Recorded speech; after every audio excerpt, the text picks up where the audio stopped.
Ah bonjour. Bonsoir. Aujourd'hui, à la suite de ma vidéo sur les pistes audio dans Ableton, on va parler des pistes MIDI. Ça va être une vidéo très courte parce que je vais vraiment aborder la base des pistes MIDI. Donc comme pour les pistes audio, à ma vidéo précédente, on va réaborder un petit peu tout ce qu'il y a là. Pour les pistes MIDI, c'est encore plus restreint, il y a encore moins de choses, donc ça va être court. Comme pour les pistes audio, pour créer une piste MIDI, il suffit de cliquer droit dans cet encart, insérer piste MIDI, et j'ai créé une piste MIDI. Je vais ensuite pouvoir la renommer en cliquant droit sur cette piste, renommer, clavier 1 par exemple, pour un nom totalement basique. Très peu de tchatcher finalement. Voilà, si j'ai deux claviers, hop, clavier 2. Je réorganise mes pistes. Une fois que j'ai fait ça, je vais m'assurer que j'ai branché mon clavier MIDI à mon ordinateur via la connexion USB ou à ma carte son pour les connexions plutôt à l'ancienne. J'en avais parlé dans une vidéo précédente. Aujourd'hui, la majorité des claviers MIDI sortent en USB. Donc vous le branchez à votre ordi, vous installez les drivers et c'est fini. Une fois que je suis sûr que mon clavier MIDI est fonctionnel et que je m'assure qu'il est bien sélectionné ici dans les ports MIDI in de mes préférences Ableton, une fois qu'on a fait ça, tout simplement, on va presser les touches de notre clavier MIDI et on voit instantanément le signal ici arriver. C'est bon signe. Il faut savoir qu'en MIDI, on a plusieurs channels disponibles, plusieurs chemins qui sont en fait au nombre de 16. Le protocole MIDI comporte 16 channels qu'on va pouvoir retrouver ici dans l'onglet Channel. Vous voyez qu'ils sont 16 et par défaut, mes pistes Ableton MIDI écoutent tous les channels. Donc peu importe sur quel channel mon clavier MIDI envoie ces informations, je vais les recevoir sur ma piste de toute façon. Si je clique ici, on voit qu'en fait j'envoie sur le channel 1. Ça veut dire que si je sélectionne uniquement le channel 4 ici, je reçois plus d'informations quand je presse mon clavier. Si je me mets sur le channel 1 ou sur All Channels, je reçois mes informations. Pareil pour l'entrée MIDI, j'aurais même dû commencer par ça. Ici j'écoute tous mes devices MIDI, mais je pourrais très bien sélectionner uniquement mon clavier MIDI qui est un Keylab 61 MK3 ou par exemple le clavier de mon ordinateur parce que Ableton a pensé à tout. Pour ceux qui n'ont pas de clavier MIDI à proprement parler, on peut faire du MIDI avec le clavier d'ordinateur comme vous voyez ici. Pour ça, il va falloir tout de même s'assurer d'avoir coché ici cette petite option, de l'avoir activée pour pouvoir utiliser le clavier de l'ordinateur. Si je ne l'active pas, et ben en fait ça utilise les raccourcis clavier. Si je l'active, ça désactive les raccourcis clavier à une seule touche pour transformer mon clavier d'ordinateur en clavier MIDI.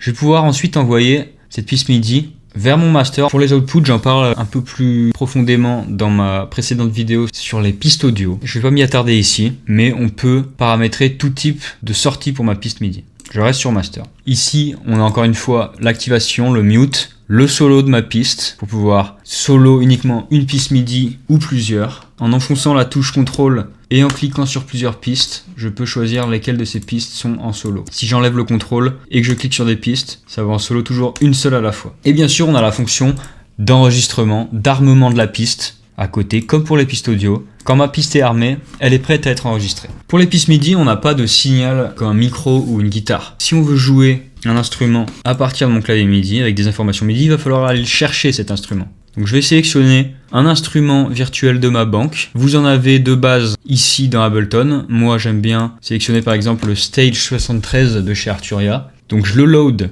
sur ma piste. Quand ma piste est sélectionnée et que je double-clique sur un plugin, il va automatiquement se charger sur cette piste. Mon plugin est chargé, ma piste est armée, elle est prête à être enregistrée. Là elle est désactivée, je la réactive.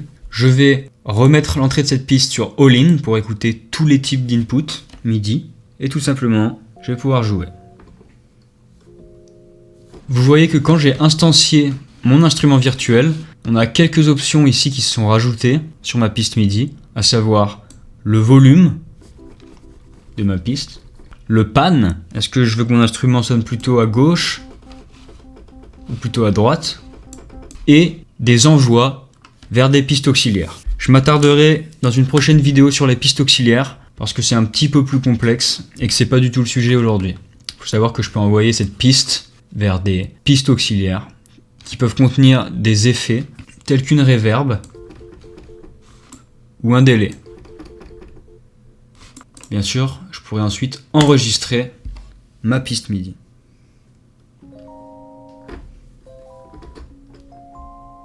C'est tout pour aujourd'hui pour les pistes MIDI. Vous savez créer une piste MIDI, lui assigner un channel qui lui est propre. De base, je vous conseille toujours de rester, tant que le setup est pas trop compliqué, sur All-in en entrée pour écouter toutes les entrées MIDI, à savoir votre clavier MIDI mais aussi votre clavier d'ordinateur, au cas où vous ayez besoin de faire une ou deux notes très rapidement et que votre clavier MIDI soit un peu loin. Ici en All Channels, parce qu'on écoute tous les channels MIDI, on n'a qu'un seul contrôleur MIDI, donc on n'utilise qu'un channel en fait.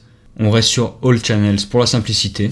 J'arme ma piste et je suis prêt à enregistrer du MIDI. Merci à tous, j'espère que cette vidéo vous a plu et on se retrouve très bientôt pour la prochaine vidéo.